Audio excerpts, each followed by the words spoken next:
Broadway ਤੁਹਾਡੇ ਵਿਦੇਸ਼ ਜਾਣ ਦੇ ਸੁਪਨਿਆਂ ਨੂੰ ਦੇਵੇਗਾ हकीकत ਦੀ उड़ान। नमस्कार दोस्तों, मैं अमरजीत ब्रॉडवे इमिग्रेशन सर्विसेज से लगातार कोशिश रहती है इस चैनल के जरिए कनाडा स्टडी वीज़ा को लेके हर लेटेस्ट इंपॉर्टेंट अपडेट आपसे शेयर करते रहें, आपको नॉलेज और इन्फॉर्म्ड रखें ताकि आप बेहतर डिसीजंस अपने फ्यूचर को ले सकें। सो ये जो पूरा वीक जो गया इसमें बहुत जो कनाडा को लेके एक पॉजिटिव एनर्जी थ्रो आउट हुई और प्लस रिजल्ट्स को लेके भी सिमिलर ट्रेंड देखने को मिले थे। सो 3 बड़े अपडेट जो कनाडा ने किए इस लास्ट वीक में और उनका क्या इम्पैक्ट आने वाले वीक्स पे पड़ेगा उसके ऊपर आज की बातचीत रहेगी। सो सबसे पहले चाहूँगा इस चैनल को आप ज़रूर सब्सक्राइब करके रखें ताकि हर लेटेस्ट इंपॉर्टेंट अपडेट आप तक पहुंचता रहे और हमें एक मोटिवेशन मिलता रहे नई नई इन्फॉर्मेशन आपके आगे लाने का। सेकेंडली, अगर आप ब्रॉडवे की सर्विसेज लेना चाहते हैं, ब्रॉडवे से अप्लाई करना चाहते हैं तो आप दिए गए नंबर पर कॉल कर सकते हैं।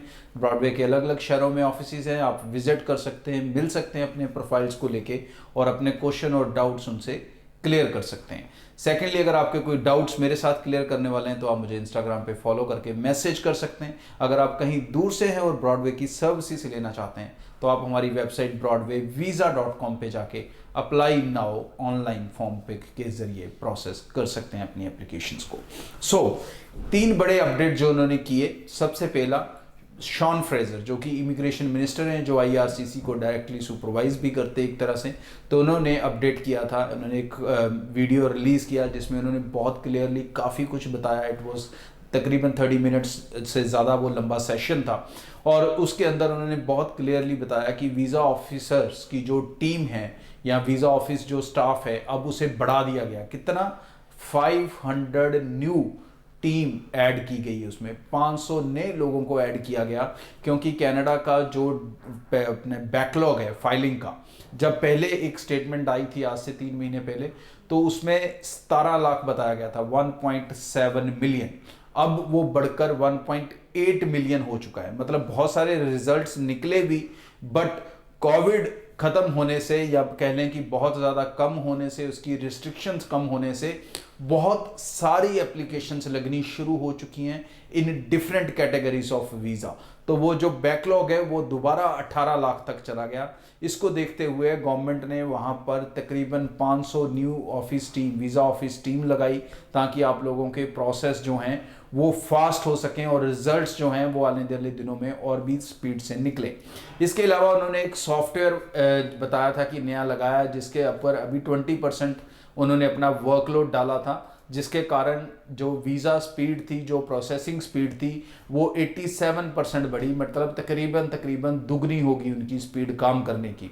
अब उसी सॉफ्टवेयर के ऊपर सारी फाइलें विद इन द 6 मंथ डाल दी जाएंगी। मतलब सारा लोड उसने सॉफ्टवेयर पे चला जाएगा जो उनको हेल्प करेगा स्पीडली रिजल्ट्स को कंक्लूड करने में, ज़्यादा स्पीड से रिजल्ट आप लोगों को भेजने में।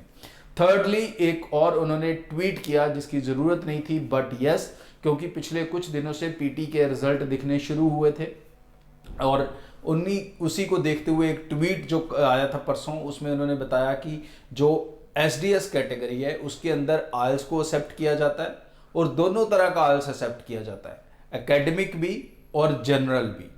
लेकिन उन्होंने कहा कि नॉन एसडीएस के अंदर हम दूसरे एग्जाम्स को एक्सेप्ट करते हैं जिसमें टॉइफल है, जिसमें पीटीई है, ठीक है नहीं, जिसमें और अदर कई तरह के एग्जाम्स हैं, लाइक उनका कनाडा का अपना एक एग्जाम है, तो वो सारे एग्जाम्स उसमें एक्सेप्ट होते हैं। बट उन्होंने 5.5 को कहीं पर मेंशन नहीं किया। तो एक चीज़ का आपको ध्यान रखना है कि आने वाले दिनों में पीटी के ऊपर भी अच्छे रिजल्ट्स देखने को मिल सकते हैं, ऐसी संभावना पूरी है।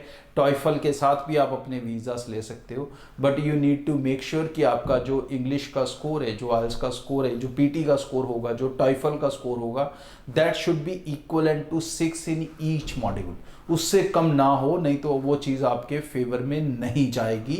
सो इन चीज़ों के ऊपर अगर आप ध्यान देके चलेंगे, उसके अकॉर्डिंग अपनी एप्लीकेशंस को प्रोसेस करेंगे, उनके ऊपर वर्कआउट करेंगे, तो डेफिनेटली दोस्तों आप एक पॉजिटिव सिनारियो अपनी एप्लीकेशंस को लेके चला सकेंगे। सो बेफिक्र होकर कनाडा के लिए एप्लीकेशंस लगाएं, नॉन एसडीएस लगाएं, बट वो पीटी या टॉइफल के साथ लगे और उसमें आइल्स का 6 ईच हो, ये ज़रूरी है। आइल्स का कह रहा हूँ, मतलब उसका 6 ईच हो। और उसमें भी एक चीज़ मैं खास आपको बता दूं कि पीटी का क्या होता है कि बच्चे का जो स्कोर होता है जैसे 50 से लेके 56 तक वो 6 बैंड होते हैं। तो बच्चा सोचता है मेरे 51 52 आ गए तो मेरे 6 हो गए। तो इस चीज को अपने दिमाग से निकाल दो। अगर आपको 6 ईच अपनी तरफ से दिखाना है एक सेटिस्फाइंग रिजल्ट, और अगर आपको पीटी पे भी फाइल लगानी है तो आपका स्कोर 57 58 ईच मॉड्यूल होना चाहिए। दैट मीन्स कि हायर साइड पे होना चाहिए, और वो स्कोर होगा तो वो 6 ईच के इक्वलेंट कहीं ना कहीं कंसिडर हो सकता है। ऐसे ही स्कोर्स के ऊपर पिछले दिनों में कुछ रिजल्ट्स मिलने शुरू हुए हैं। सो बेफिक्र होकर कनाडा की अपनी एप्लीकेशंस लगाएं। अगर कोई मन में डाउट है, शंका है, क्वेश्चंस हैं तो टीम से मिल सकते हैं, अपने प्रोफाइल्स की असेसमेंट करवा सकते हैं। चैनल को जरूर सब्सक्राइब करें ताकि रेगुलर इन्फॉर्मेशन से जुड़े रहें। Thank you. ब्रॉडवे ਤੁਹਾਡੇ ਵਿਦੇਸ਼ ਜਾਣ ਦੇ ਸੁਪਨਿਆਂ ਨੂੰ ਦੇਵੇਗਾ ਹਕੀਕਤ ਦੀ ਉਡਾਨ।